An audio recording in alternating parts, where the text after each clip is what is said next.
Pasado 5:00 nang matapos sa pamumutol ng kahoy sina Berto at Celis. Nagmamadali na sila sa pagtali ng mga naputol dahil papalubog na ang araw. Bali-balita pa naman na ang bundok na kanilang kinilalagyan madalas daanan ng mga aswang. May nakapagsabi na rin, isang mangkakahoy. Minsan niya nang nakasalubong ang nasabing nilalang. Hindi madaling malabanan sa sobrang liksi ng kilos at masyadong mapanlinlang. Nitong nakaraan lang din, may napabalitang natagpo ang bangkay sa mismong paanan ng bundok. Nang suriin ang katawan, walang ibang natumbok na salarin kung hindi ang aswang.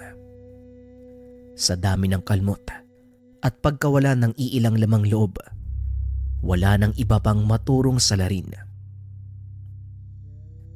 Matapos maitali ang lahat ng mga naputol na katawan ng puno, pinasan nila ito at nagsimula ng maglakad palabas ng kabundukan.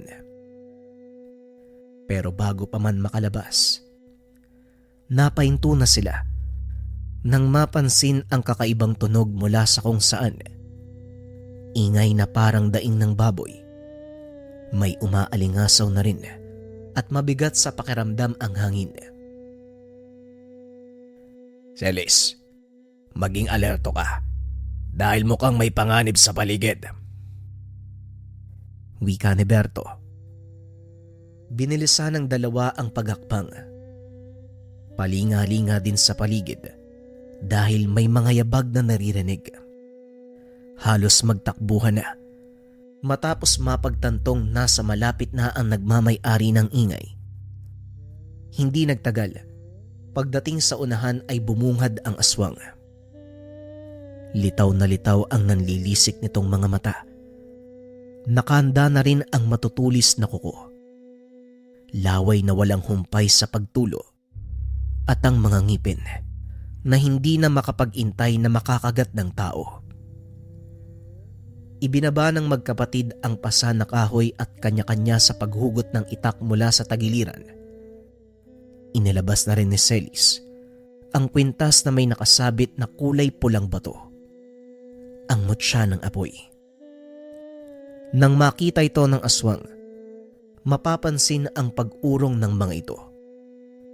Sinubukan nilang umatras pero bago pa man magawa, sinugod na sila ni Berto. Nagsimula ang laban sa pagitan ng aswang at ng magkapatid. Maliksi ang aswang at madaling makaiwas sa mga atake ni Berto. Tsuwintsyempo naman si Celis para hindi masayang ang puwersa ng mutya ng apoy. Nakailang sugod na sila, subalit hindi natatamaan ang aswang. Humantong pa sa punto, sa kanila tumama ang sariling atake. Mabuti na lang, maagap ang bisa ng mutya. Nagawa silang protektahan laban sa sariling armas. Ipinagpatuloy nila ang paghuli sa aswang hanggang sa maigapos. Hindi na rin pinatawad pa. Kaagad nilang pinatay. Gamit ang mutya ng apoy, idininito ni Celis sa mata ng aswang. Ilang sandali pa ay napayaw ang nilalang matapos masunog ang bahagi ng muka. Dahan-dahang binawian ng buhay ang walang awang nilalang. Bumagsak na lamang ang katawan na sunog na sunog. Daig pa ang uling sa kaitiman. Nagmamadali na ring umalis ang magkapatid dahil madilim na ang paligid. Umiiwas sa ideyang baka may aswang pang dumating. Saktong pagbaba nila ng kabundukan, may nakasalubong silang lalaki. Ginaw na ginaw at mabagal na naglalakad sa daanan. Patungo ito sa kabundukan dahil nag-alala si Berto at Celis sa maaaring sapitin nito. Kanilang tinawag at isinabay sa pauwi ang lalaki. Pagdating sa bahay ay kinausap nila ito. Nalaman ang pangalang Tanyo. Hindi niya raw alam kung saan siya nagmula. Basta napansin na lang na nasa ibang lugar na. Pinaniwalaan naman ito ng magkapatid dahil sa tingin nila sa lalaki. Parang may diferensya sa pag-iisip. Pansamantala na munang pinatuloy sa kanilang munting tahanan. Kinabukasan, nagulat na lang si Berto at Celis nang marat na ng kusinang may nakahain na sapag. Sa katunayan, kanya-kanya lang silang magkapatid sa pag-aasikaso sa sarili, kaya nabigla sila sa kaganapan. Gising na pala kayo. Tara, kain tayo. Wika ni Tanyo. Teka, sandali. Ikaw ba ang nagluto ng lahat ng to? Tanong ni Berto. At saka, saan ka naman kumuha ng karne? Ayos to ah. Wika ni Celis. Nagtataka ang dalawa. Ilang buwan na silang hindi nakakakain ng karne. Wala rin masyadong mabibili sa malapit. Masyadong liblib ang lugar nila at malayo na sa bayan. Kasi may napadaan na naglalako ng karne. May naitabi pa akong pera kaya bumili na ako. Mura lang kasi yung benta niya kaya kinuha ko na kaagad. Wika ni Tanyo. Mas lalong nagtaka ang magkapatid. Sa pagkakalam nilang dalawa, wala pang napadayo sa lugar para maglako ng ganon. Sigurado ka ba? Wala namang napapadayong naglalako dito sa lugar namin eh. Masyado na tong liblib. Bihira nga lang yung may tagalabas na napapadpad dito eh. Wika ni Celis. Meron. Kaya nga ako nakabili kasi may dumaan eh. Hindi naman ako makakabili kung walang dadaan dito, di ba? At saka kumain na tayo bago pa lumamig yung sabaw oh. Wika ni Tanyo. Napatango na lang si Berto at Celis. Kung sa bagay, hindi naman makakabili si Tanyo kung walang naglalako. Pinagsaluhan nila ang pagkain sapag. Ganadong ganado si Tanyo. Samantalang may pagdadalawang isip ang magkapatid. Sinuri nila ang karne. Mapula-pula. Malalaki ang grano. At hindi sila sigurado sa kung anong hayop nagmula. Hindi naman ganito ang karne ng manok. Hindi rin baboy o baka. Kaya labis ang pagtataka ng dalawa. Pero para hindi mabastos ang bisitang naghain, kumain muna sila ng kaunti. Masarap naman ang timpla kaya nadala na rin. Pagkatapos ng kainan ay kanya-kanya na sa paglabas ng bahay si Celis at Berto para mag-ayos ng panggatong na ihahatid sa kabilang sityo. Ito ang kanilang natatanging kabuhayan kaya hindi pwedeng ipagpaliban. Sinabihan na rin nila si Tanyo na maaari siyang mamalagi sa bahay kahit wala sila. Babalik din sila pagkatapos ng trabaho. Wala naman itong reklamo. Nangakong hindi gagawa ng kahit anong ikakadismayan nila. Matapos magkasundo, lumakad na ang magkapatid. Pagkatapos maihatid ang panggatong, binaybay nila ang daanan pauwi. Medyo mahaba ang lalakbayin at aabuti ng gabi. Pero hindi na bahala dahil dalawa naman sila. Habang naglalakad ay napag-usapan si Tanyo. Hindi ko alam pero may duda ako kay Tanyo eh. Ikaw ba, Berto? Tanong ni Celis. Ako rin pero ayoko namang sobrang maginala. Baka mamaya mali eh. Masamang magbintang sa tao. Tugon ni Berto. Kung sa bagay, baka mali din naman yung naiisip ko.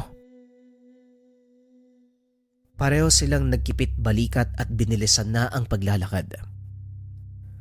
Laking gulat na lang din pagdating sa tahanan. Nagkalat na ang mga gamit at nakandusay si Tanyo sa sahig. Duguan at walang malay. Kaagad nilang inasikaso at tinignan ng paligid. Subalit walang maaktuhan. Maliban na lang sa naiwang kalmot sa iba't ibang bahagi ng dingding. May sugat din sa braso si Tanyo. Nakapasok yata yung aswang sa bahay. Ano sa tingin mo, Berto? Wika ni Celis. Ganun na nga. Tignan mo ang kalmot na yan. Paniguradong galing sa aswang. Mabuti na lang hindi natuluyan si Tanyo. Wika ni Berto. Lumabas si Celis at sinuri ang paligid. Sinundan niya ang bakas sa lupa na nanggagaling sa bahay. Patungo ito sa kakawyan. Nagpaalam siya kay Berto. Nakasalukuyang pinapahira ng basang tuwalya si Tanyo para magkamalay. Susungin niya ang gubat. Nagbabaka sakaling maabutan ang aswang na may gawa ng lahat. Matapang na sinundan ni Celis ang mga bakas ng yapak sa lupa. Nasundan niya rin ang tingin. Merong kalmot sa puno. Dahan-dahan siyang napatingala. Kaagad binunot ang itak. Nang makita ang aswang. Nataga niya ito sa dibdib. Umatras ang nilalang at dumaing ng napakalakas. Inilabas niya ang mutya ng apoy na mas lalong dumagdag sa pangangatog ng tuhod ng kalaban. Tinangkapan itong tumakas pero hindi na nagawa pa. Katulad ng naunang aswang, nasunog ang laman nito at tuluyang binawian ng buhay. Kaagad ding hinugot ni Celis ang itak. Pagkatapos iniwan ang sunog na katawan. Pagbalik ni Celis sa bahay, nagkamalay na si Tanyo at kaagad nilang kinausap para malinawan sa nangyari. Magluluto sana ako ng hapunan kaso biglang may pumasok eh. Pagtingin ko aswang. Ayun, wala na ako nagawa. Napangunahan ng takot kaya ito ang inabot ko. Mabuti na lang dumating kayo dahil kung hindi siguradong patay na ako eh. Wika ni Tanyo. Hindi kami ang nagligtas sa iyo dahil pagdating namin, wala kaming naabotang aswang. Ikaw lang ang nakahandusay sa sahig, tapos wala kang malay. Tugon ni Berto. Baka may hinahanap yun dito, kaya hindi ako tinuluyan. O baka naman may napadaang mabuting tao, tapos nagawa niyang itabo yung aswang. Basta bago ko mawalan ng malay, nandito pa sa loob yung halimaw na yun eh. Tugon ni Tanyo. O siya, basta magpahinga ka na. Mukhang malalim yung sugat mo eh. Huwag ka na rin mag-alala, napatay ko na yung aswang. Wika ni Celis. Talaga ba? Napatay mo yung aswang? Paano mo naman nagawa yun? Tanong ni Tanyo. Mangmang yung aswang eh, kaya madali kong napatay. Sige na, magpahinga ka na. Wika ni Celis. Iniwan ng dalawa sa kwarto si Tanyo. Pagsapit ng hating gabi, nagulantang sila ng may aswang na naman na napadalaw. Pagdating nito, kaagad binutasan ang dingding at si Berto ang pinunterya. Mabuti na lang maagap si Celis. Nagawang mataga ang kamay ng aswang, kung kaya't nabitawan ang kapatid. Kanya-kanya sila sa pagbunot ng patalim. Lumabas ng tahanan para matugis ang nilalang. Tama nga sila. Naghihintay ito sa labas. Kahit halos maputol na ang braso nito, walang balak sumuko ang nilalang. Naunang sumugod ang aswang, pero nabasa at alam na ni Berto at Celis ang galawan ng mga nilalang. Ilang beses na silang napalaban, kaya naman kabisado na ang mga galaw nito. Tumalon ito. Sinubukang umatake mula sa himpapawid. Kaso nga lang siya ang napuruhan sa ginawang pag-atake. Hinagis ni Berto ang dalang itak. Nakagad tumagos sa lalamunan ng aswang. Pagkabagsak, idiniin ni Celis ang mutya ng apoy sa mukha nito. Ilang sandali pa, umusok na ang katawan. Senyales ng pagkasunog, nanigas at wala ng buhay. Pagkatapos bumagsak ng aswang, tumingin sila sa paligid. Maging bubong ay tinignan kung meron pang nagtatago. Pero wala na. Pansamantalang tinabunan ng mga tuyong dahon at iilang panggatong ang bangkay at saka pumasok ng tahanan. Palilipasin na muna ang gabi at sa pagsikat ng araw na lamang ibabaon sa hukay. Hindi na rin sila nakatulog dahil naging abala sa pag-ayos ng nasirang dingding. Habang inaayos ay naging matanong si Tanyo. Ano ba yung hawak mong kwintas, Celis? Nakita ko kasi kung paanong sinira ang katawan ng aswang eh. Napatay pa. Ano bang tawag dyan? At bakit nakakapatay? Tanong ni Tanyo. Isa itong mutya. Mutya ng apoy na sinusunog ang katawan ng kalaban, lalo pa ang aswang. Mabisa ring gamiting pangontra laban sa kung anong kasamaan. Tugon ni Celis. Saan naman ang galing yan?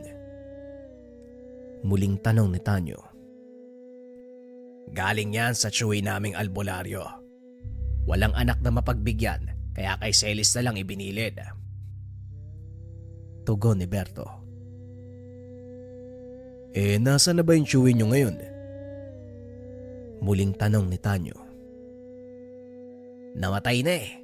Pero teka, bakit ba ang dami mong tanong? Tugon ni Berto. Wala naman.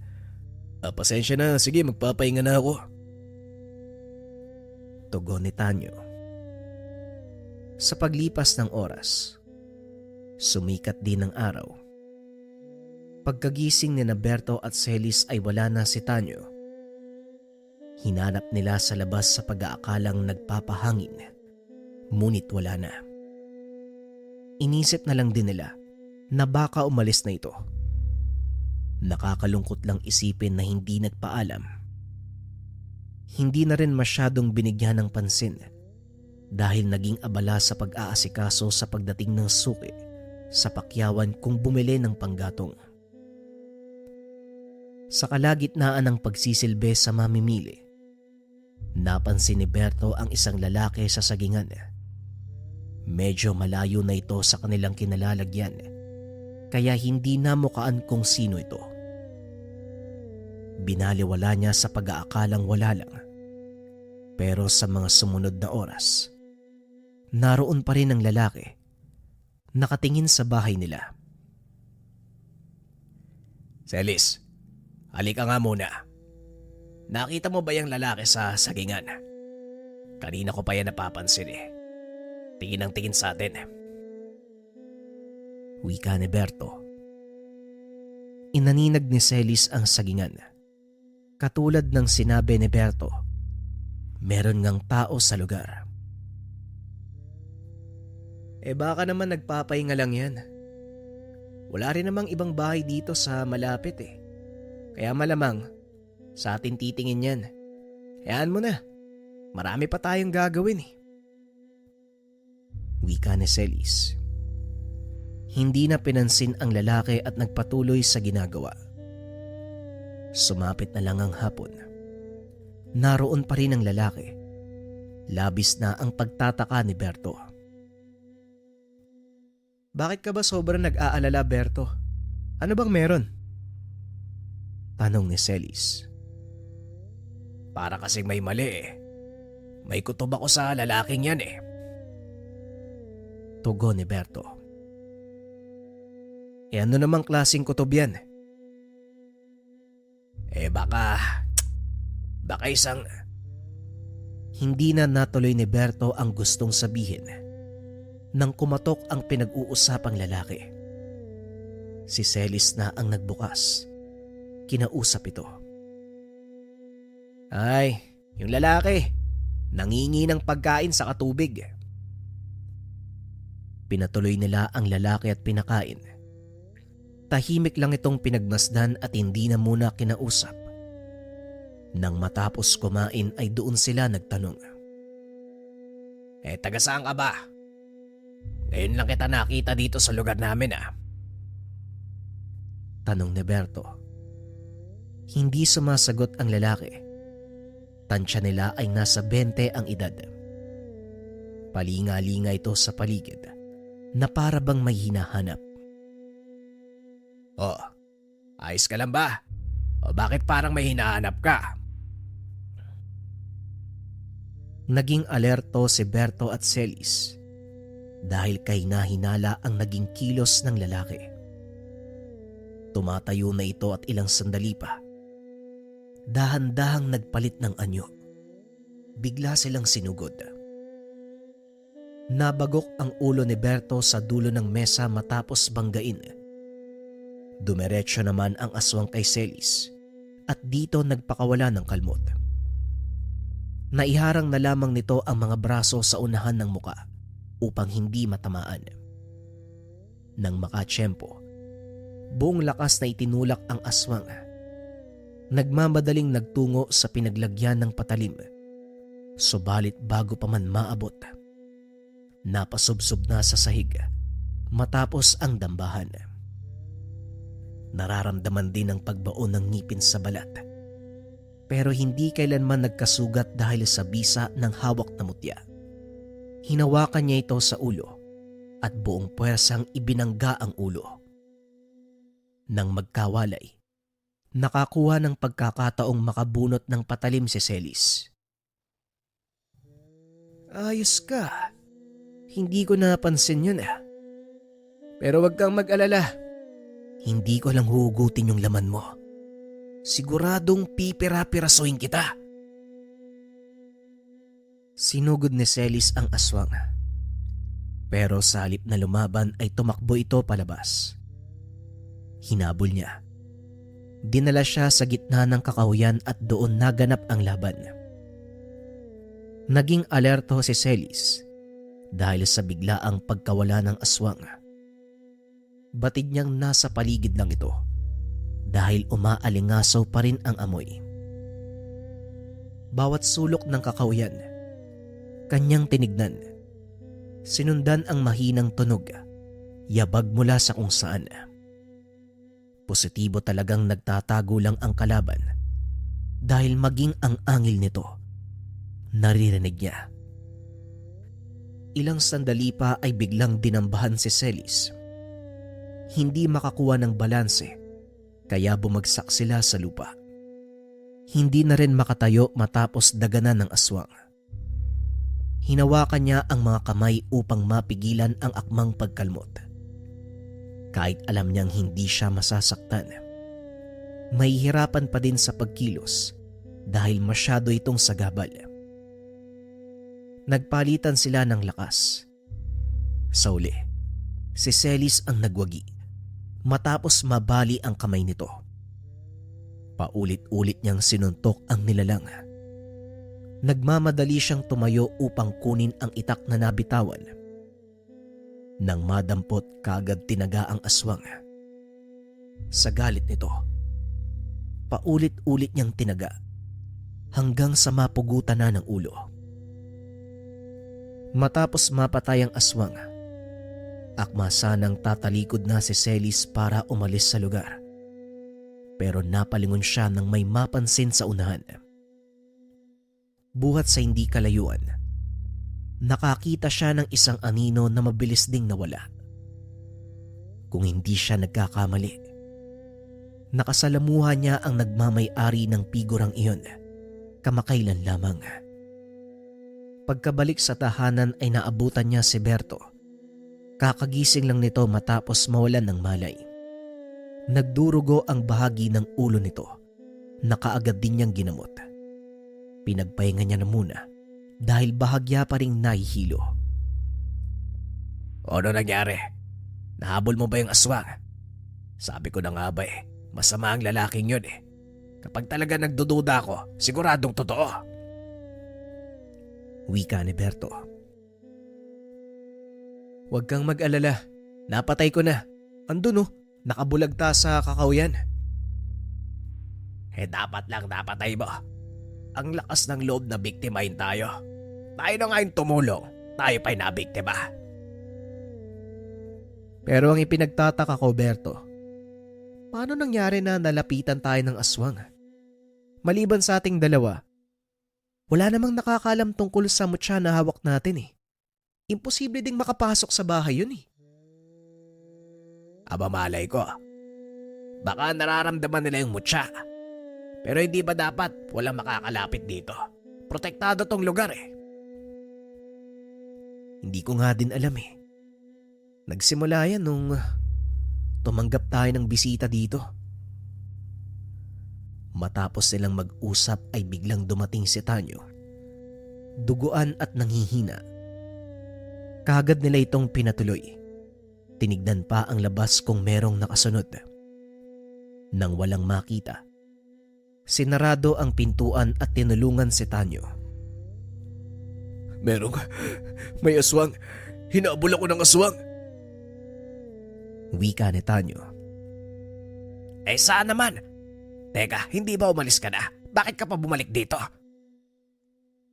Tanong ni Berto. Umuwi ako sa amin eh. Bilang pasasalamat sa inyo.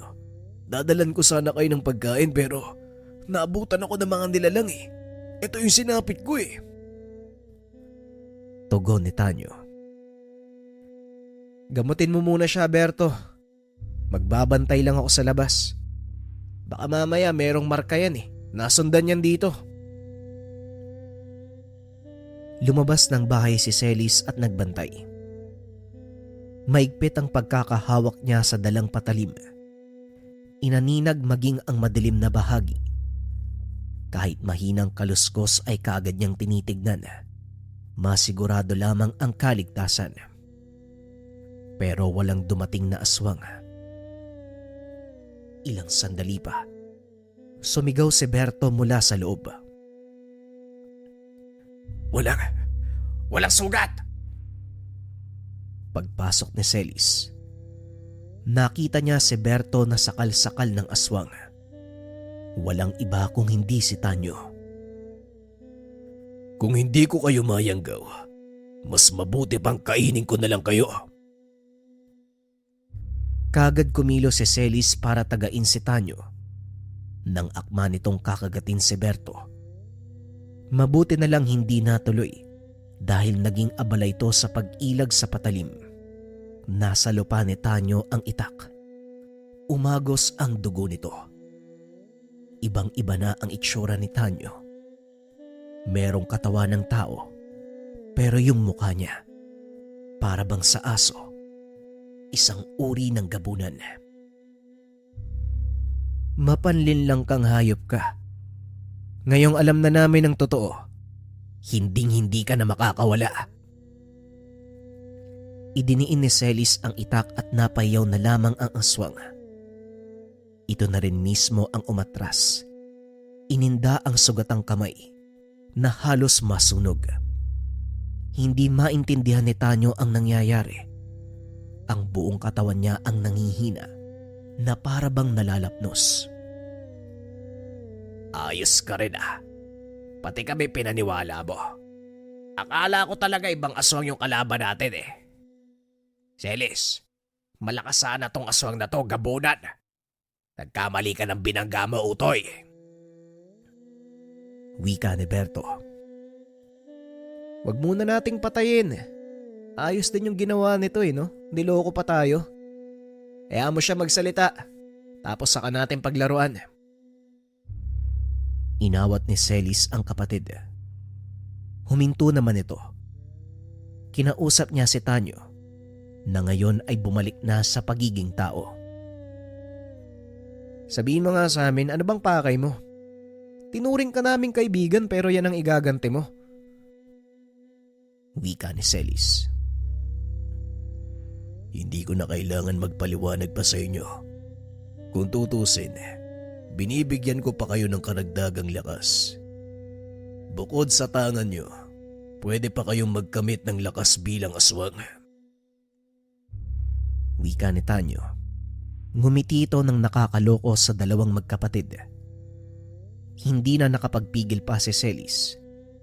Paulit-ulit niyang sinuntok. Sa bawat pagsuntok ni Celis, tila baga na tumatama sa katawan ng nilalang dahil umuusok ito.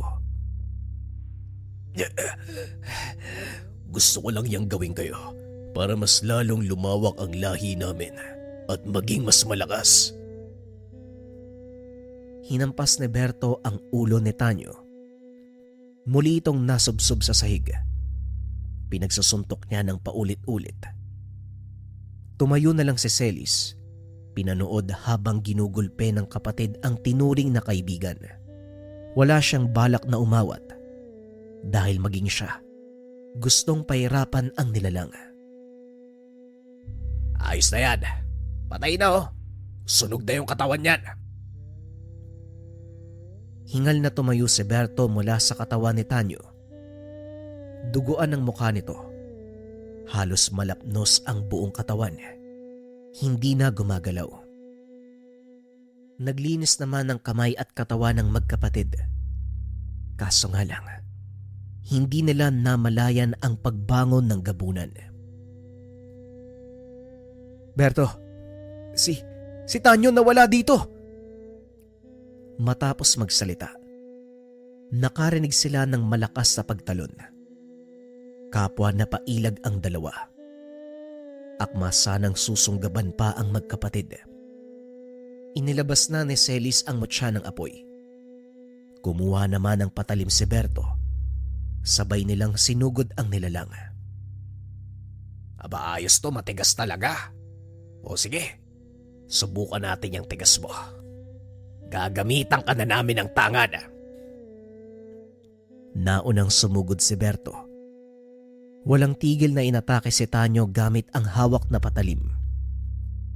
Nakita naman kung paanong nahirapan ang aswang na lumaban. Napapayaw ito dahil nalalapnos ang kanyang balat.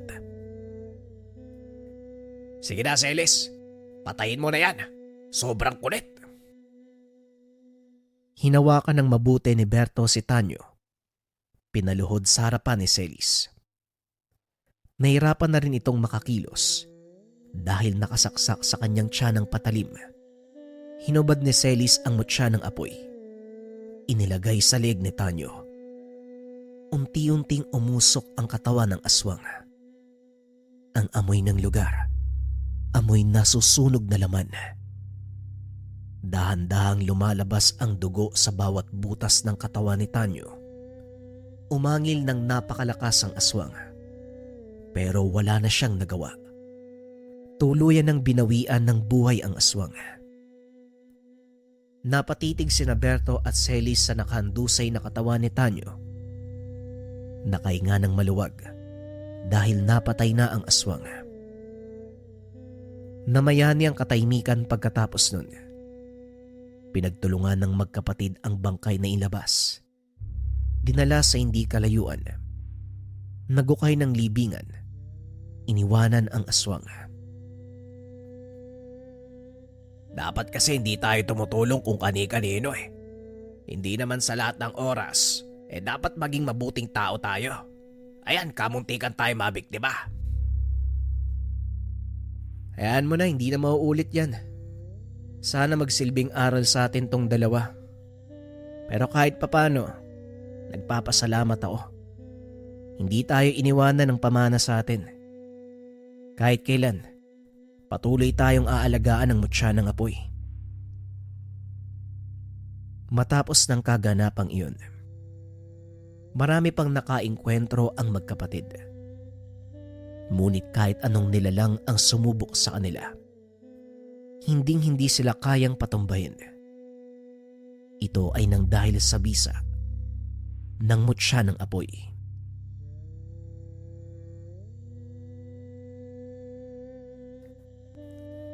Ang kwentong ito ay hango sa totoong buhay. Mula ito sa isa nating kabayan na itago na lang natin sa pangalang Ani. Taong 1984. Masbate. Nang mga panong ito ay third year high school na si Ani. Siya ang panganay sa 6 na magkakapatid. Ang trabaho ng ama ay pangingisda. Ang ina ay nag-aalaga sa mga kapatid. Paminsan ito din ang nagkukumpuni kapag may sira ang lambat. Nasa dulo ng baryo ang kanilang tahanan. Kalapit ang bahay ng kaibigan na ang pangalan ay Mena. At sa kabilang bahay naman ang albularyo na si Manong Libay.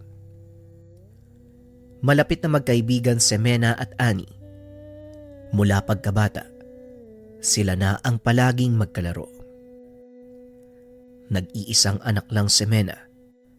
Wala itong kinilalang ama, magmula nang hindi ito makabalik galing sa pangisda. 3 buwan na ang pagdadalang tao ng ina nung mangyari ang insidente. Ayon sa balita, wala namang bagyo noong pumalaot ito, kung kaya't nakakapagtakang hindi na ito nakabalik. Magkaklase ang dalawa. Halos magkasalungat man ang pag-uugali.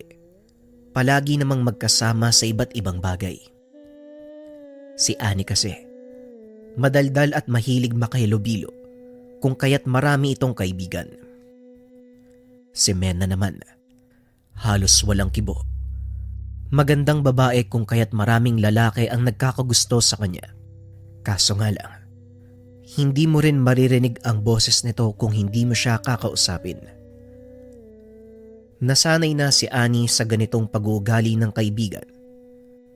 Sa mura nilang edad, pansin na ni Ani ang pagiging kaiba ni Mena. Sa likod ng bahay nito kung saan nakatayo ang isang malaking balete, madalas meron siyang kinakausap. Mula pagkabata, nakikita na ni Ani ang ginagawa ng kaibigan kung kaya't hindi na ito bago sa kanya. Hindi niya na lang ito pinapansin. Inisip na maaaring ito ang nakakapagpagaan sa kaibigan kapag may hinaharap itong problema. Ganito rin kasi minsan ang ina ni Mena na si Cora. Madalas itong makikita sa likod ng bakuran, nakaharap sa malaking balete. Tatawa-tawa na tila kinikilig, ngunit wala namang makikitang kausap.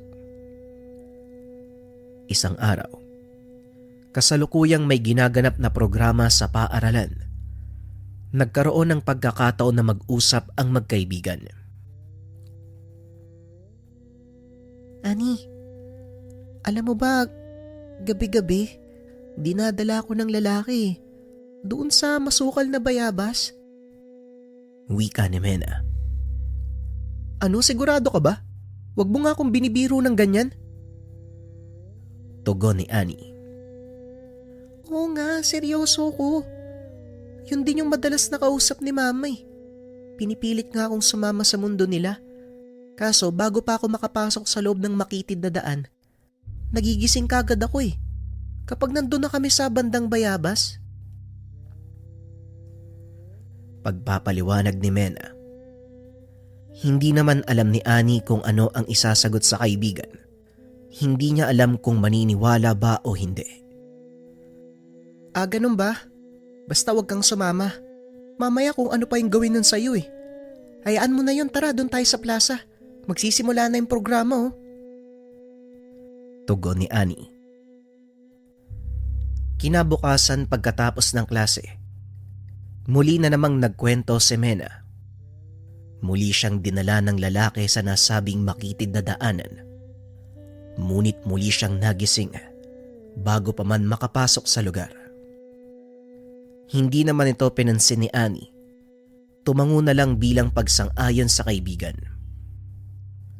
Pagsapit ng hapon, habang pauwi ng tahanan ay nasalubong naman ng magkaibigan si Manong Libay.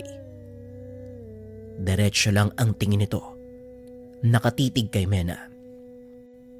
Nang makalapit, kagad naman itong kinalabit si Mena at nagsalita. Mena, iha. Hindi naman sa nakikialam ako Pero iwasan nyo na yung nilalang na madalas nyong kausapin ng nanay mo. Walang magandang intensyon ng mga dalakit nun sa mga tao. Kaya habang maaga pa, iwasan nyo na. Kung nais nyo, tutulungan ko kayo. Huwag kayong magdalawang isip na pumunta sa tahanan. Wika ni Manong Libay. Wala namang naging sagot si Mena. Patuloy lang ito sa paglalakad. Ngunit nang makarating sa tahanan, nakita na magkaibigan na balisa si Nanay Cora. Ito ang nanay ni Mena. Tulala ito habang nakaupo sa balkonahe. Tila gulong-gulo sa nangyayari. Bigla naman itong ngumiti nang mapansin na papalapit ang anak. O anak, ang aga naman yata ng uwi niya. Wika ni Nanay Cora. Opo, Nay. Mag-aasikaso daw po kasi yung mga guro namin para sa graduation. Nga pala, Nay, nakasalubong po namin si Manong Libay. Meron po siyang sinabi tungkol sa nakakausap nating lalaki. Sabi niya, wala daw magandang intensyon yung lalaking yun eh. Pero Nay, di ba matagal na nating kaibigan si Socorro? Wika ni Mena. Ganun ba? Hayaan mo na si Manong Libay. Huwag yun na lang pansinin. Baka masama lang ang pakiramdam nun. Halina muna kayo sa loob ng makapagmeryenda. May nilagang hinog na saba doon sa kusina. O Ani, wag mahiya ah. Hindi ka bisita dito. Ituring mo na ang sarili mo na kapamilya namin. Kumuha ka na rin doon. Wika ni Nanay Cora. Napatango na lang si Ani at kagad na pumasok ng tahanan. Nasa entrada pa lang si Ani. Nakaramdam ito ng kakaiba. Na para bang may kung ano sa tahanan. Labis ang pagtataka nito dahil hindi naman ganito ang pakiramdam nung mga nakaraang araw na pumasok ito sa kanilang tahanan. Ani mo'y bigla siyang nalungkot sa hindi malamang dahilan. Nang mapansin ni Mena ang pag-iba ng kilos ni Ani, kagad naman itong niyaya ang kaibigan na kumain sa labas ng bahay. Mabilis namang sumama si Ani. Ani, magtitimpla lang ako ng kape ah. Babalik din ako kagad. Wika ni Mena. Napatango na lamang ang kaibigan bilang pagsang-ayon. Habang abalang kumakain ng malinamnam na saging, nanayo ang balahibo ni Ani. May napansin siyang isang lalaki. Hinihimas ang ulo ng kung anong hayop. Nakaupo ito sa gilid ng balete. Matangos ang ilong. Mestizo. Magara ang kasuotan. Mapungay ang mga mata na tila ba nangungusap. Kaso nga lang, kakaiba ang aura na bumabalot dito. Ani mo'y kabaliktaran ang ugali nito sa kung ano ang nakikita niya sa panlabas na anyo. Ani, ito yung kape mo oh. Kanina ka pa tulala dyan ah. Ano bang tinitigdan mo? Wika ni Mena nang mapansing nakatulala si Ani. Ha? Kanina ka pa ba dyan? Kasi may... Itinuro ni Ani ang puno. Kaso nga lang, wala na ang lalaking nakaupo. Nako Ani, baka pagod lang yan. Huwag ka kasi masyadong nag-iisip ng tungkol sa paaralan kapag nasa bahay na tayo. Wika ni Mena. Naging palaisipan kay Ani ang mga nakita. Alam niya sa sarili na hindi ito guni-guni. Kaso nga lang matapos kumain, kagad namang gumawa ng takdang aralin ang magkaibigan. Bago pa lumubog ang araw ay kaagad nang umuwi si Ani. Ilang linggo pa ang nakalipas. Habang abala sa paglalaba si Ani, nagulat ito nang marinig ang balita ng ina. Anak, nagkakagulo ang kapitbahay. Si Mena daw, hindi nagigising. Diba wala namang sakit yan? Wika ni Nanay Lita. Teka, ano pong ibig niyong sabihin, Nay? Tanong ni Ani. Ayun nga ang balita. Natulog pero hindi na gumigising. Ilang oras na daw sinusubukan ng mga kaanak na gisingin si Mena pero walang nangyayari. Wala na rin daw pulso pero mainit ang katawan para bang natutulog lang talaga. Tugon ni Nanay Lita. Sige po Nay, pupuntahan ko muna. Titignan ko kung anong nangyari sa kanya. Tugon ni Ani. Mabilis na kumilos ang dalaga upang tignan ang kalagayan ng kaibigan. Habang patungo sa bahay, labis naman ang kabang nararamdaman dahil masyadong nakakabigla ang nangyari sa kaibigan. Nang makarating sa bakuran, rinig nito ang iyakan mula sa loob ng bahay. Labis naman ang naramdamang lungkot nang makitang wala ng buhay ang kaibigan. Naagaw naman ang atensyon nang marinig ang isang katok. Mabilis itong pinagbuksan ni Cora. Nakita niya si Manong Libay. Ito na nga ang sinasabi ko eh. Binalaan ko na kayo. Wala talagang magandang maidudulot ang mga dalakit nun. Wika ni Manong Libay. Dagdag pa nito, ang mga dalakit nun ay isang uri ng itim na engkanto. Bihira itong makisalamuha sa mga tao. Maaaring ang dahilan ng pagpaparamdam, nagkakagusto ito sa mortal. Lingid sa kaalaman ng lahat, ang dalakit nun ay likas na mapang-abuso. Mapagmanipula, marami itong ipapangako tulad ng magandang buhay o kayamanan. Pagsapit ng hapon, susubukan kong ibalik si Mena. Ilang araw rin akong mawawala. Huwag niyong ipapaimbala sa mo ang katawan hanggat hindi ako nakakabalik. Wika ni Manong Libay. Napatango na lamang si Nanay Cora bilang pagsang-ayon. Bago nilisan ni Manong Libay ang tahanan, nag-iwan ito ng ilang dahon ng laurel. Inilagay sa bawat sulok ng kwarto. Ginagawa ko ito para maiwasan ang iilang nilalang na umaaligid. Lalo na ang balbal. Huwag niyong iwanan ang katawan kahit anong mangyari. Pagsapit ng dilim, bitbit ang itak. Ilang botelyang nakasabit sa bewang. May dalang itim na manok. Mag-isa nitong tinungo ang puno ng balete. Huwag niyo na akong sundan. Kapag hindi ako nakabalik sa 3 araw, putulin at sunugin niyo ang puno. Wika ni Manong Libay. Bakit naman po, Manong? Kung dyan kayo dadaan, paano kayo makakalabas kung susunugin namin ang puno? Tanong ni Annie. Kapag hindi ako nakabalik, ang ibig sabihin nun, hindi naging matagumpay ang pagligtas ko kay Mena.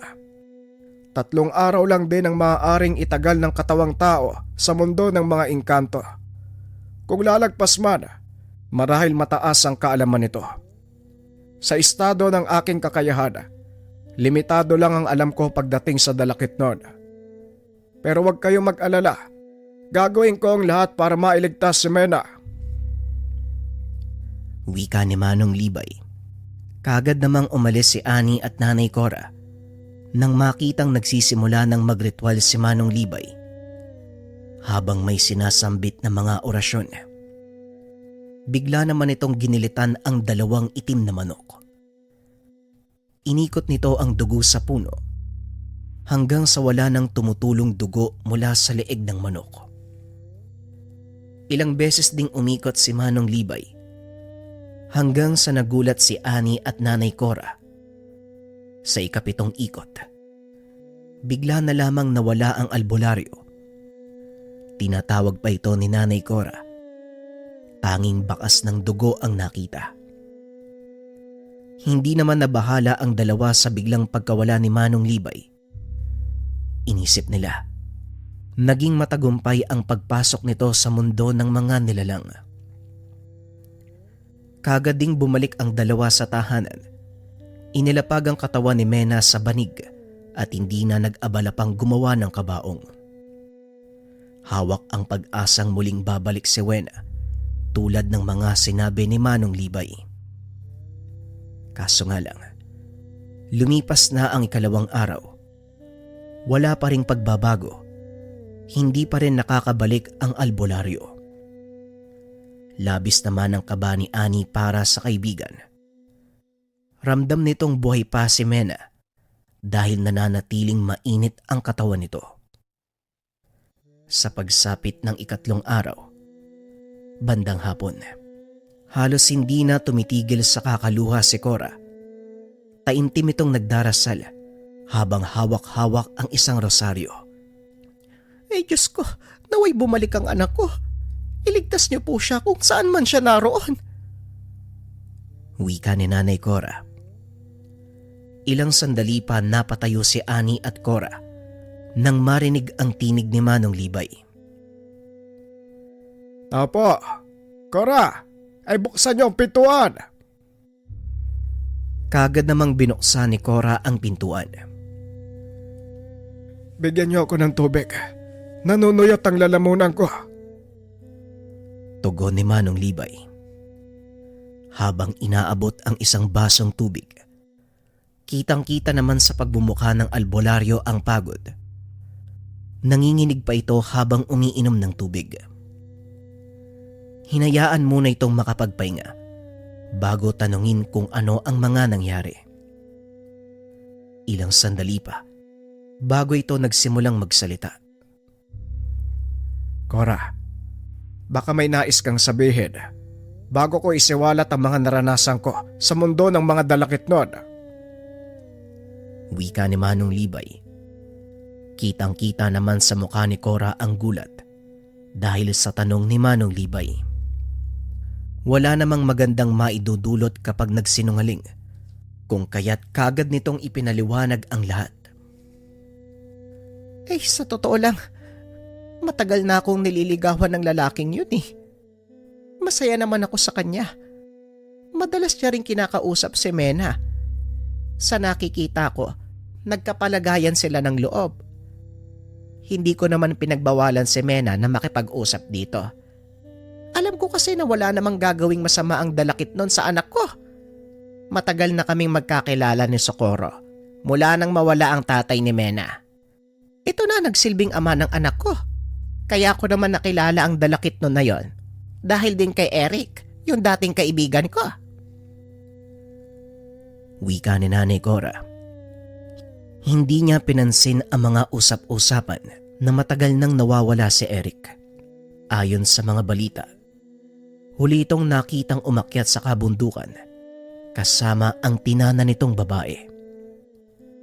Kaso nga lang, matapos marinig ang paliwanag ni Eric, kagad siyang nagtiwala at binaliwala lahat ng haka-haka tungkol sa kaibigan. Magtatatlong taong gulang pa lamang si Mena noon nang malaman nito ang totoong pagkakakilanlan ng nilalang. Dahil isang hapon, nakita niya itong nanggaling sa likod ng balete. Wala namang daanan sa likuran ng puno dahil purong talahib lang ang meron doon. Nang makalapit ang nilalang, prangkang nagtanong si Cora. Anong ginagawa mo dun sa puno? Ano ka ba talaga? Tanong ni Cora. Isa akong dalakit, Cora. Pero wag kang mabahala.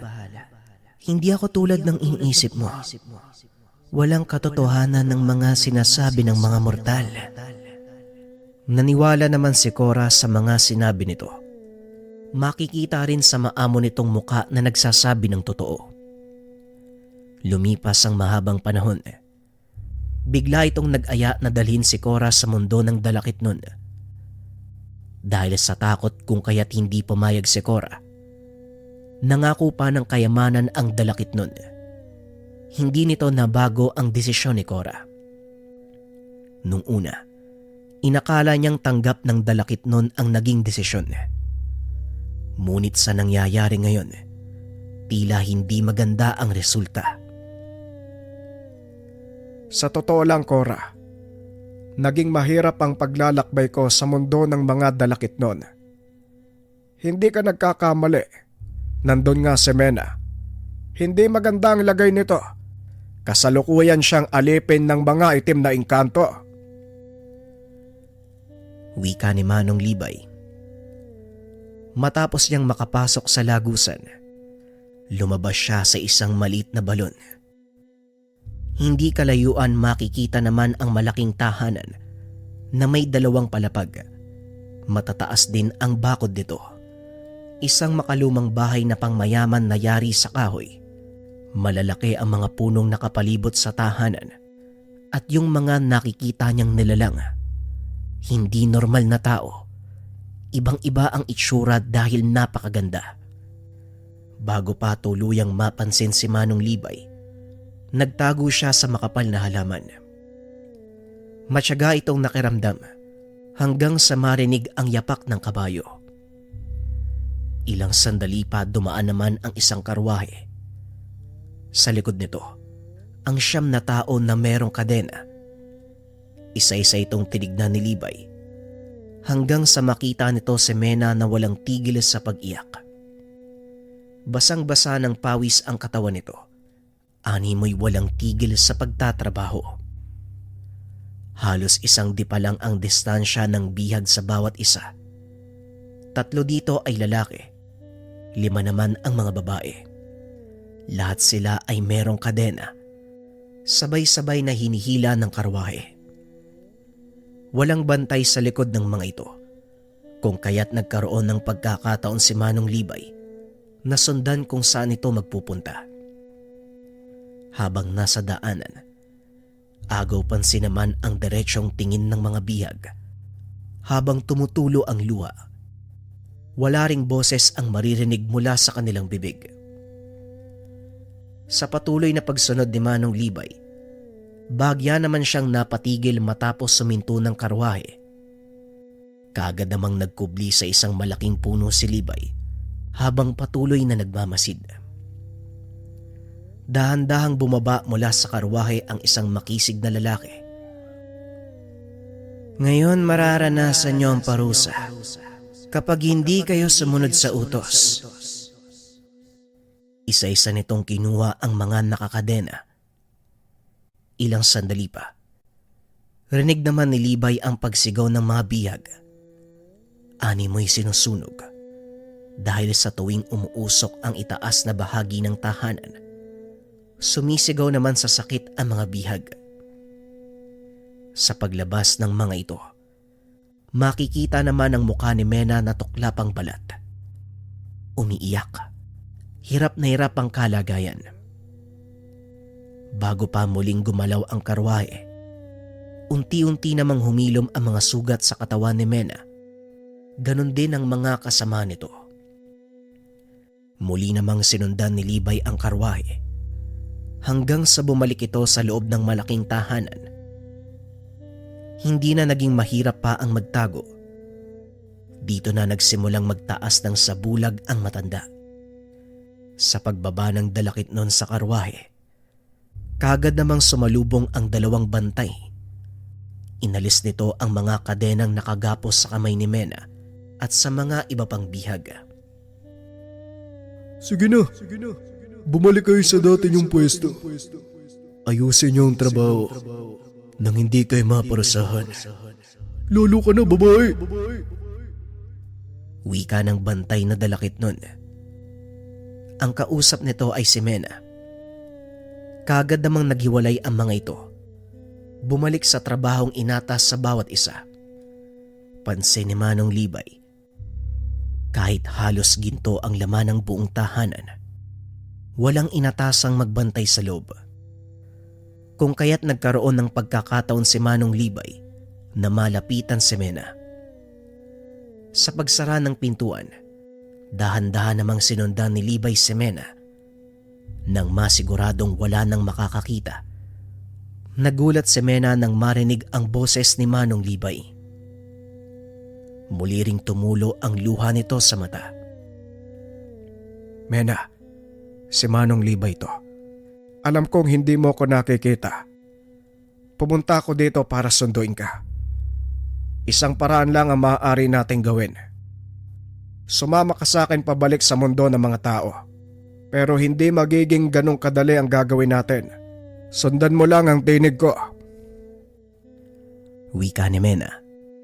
Patuloy na nagsalita si Manong Libay. Sinundan naman ni Mena ang lahat ng sinasabi nito. Saktong walang bantay sa paligid, kaya kagad nakalabas ng bahay si Manong Libay at Mena.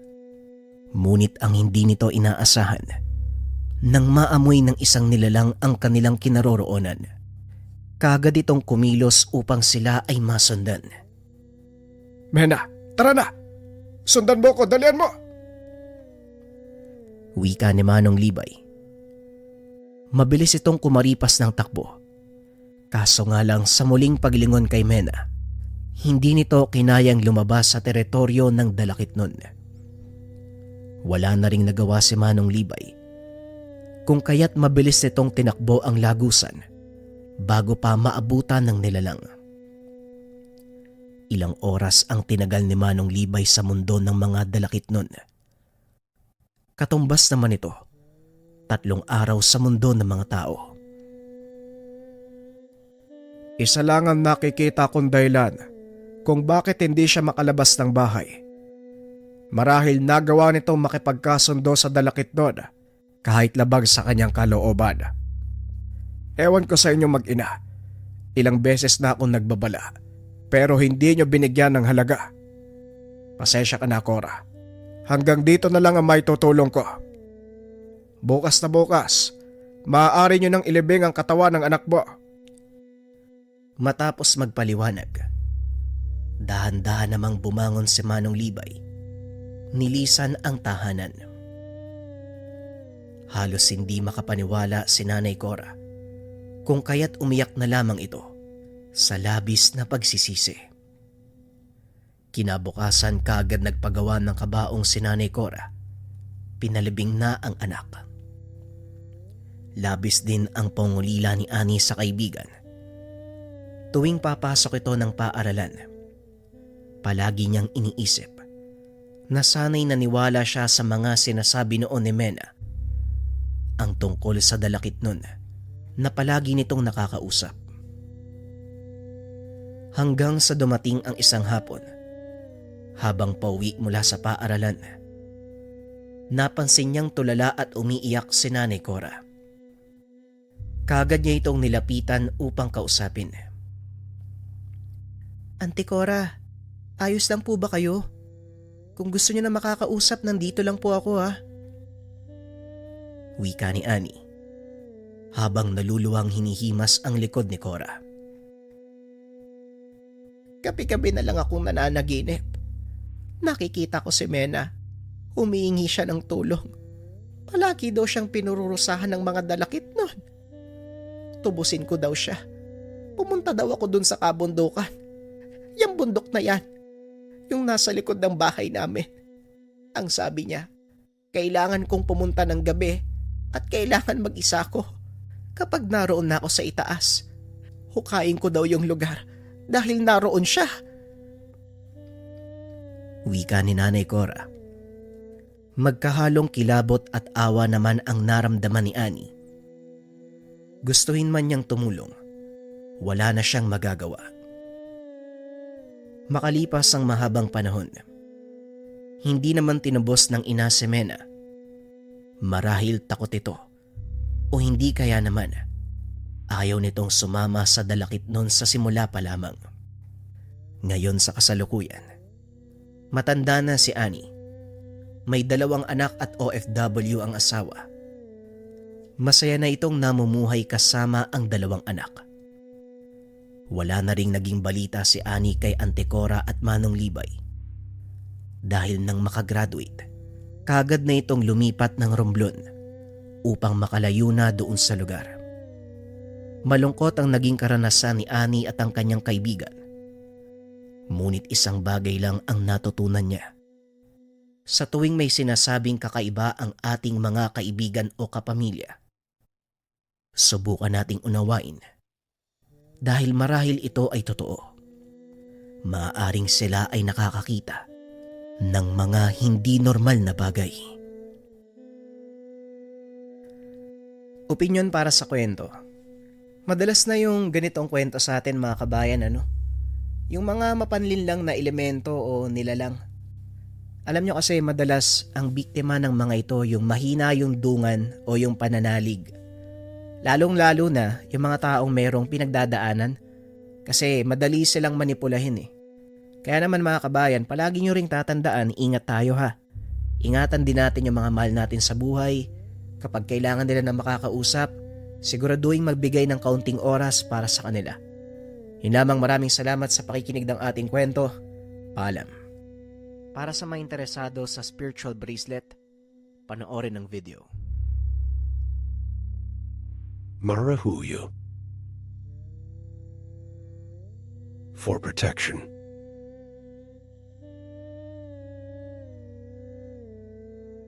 Kunita. For good health.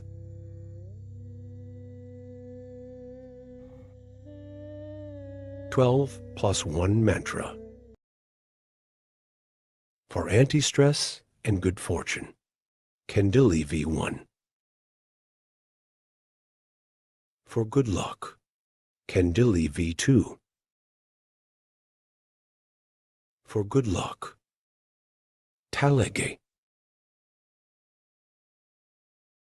For anti-jealousy.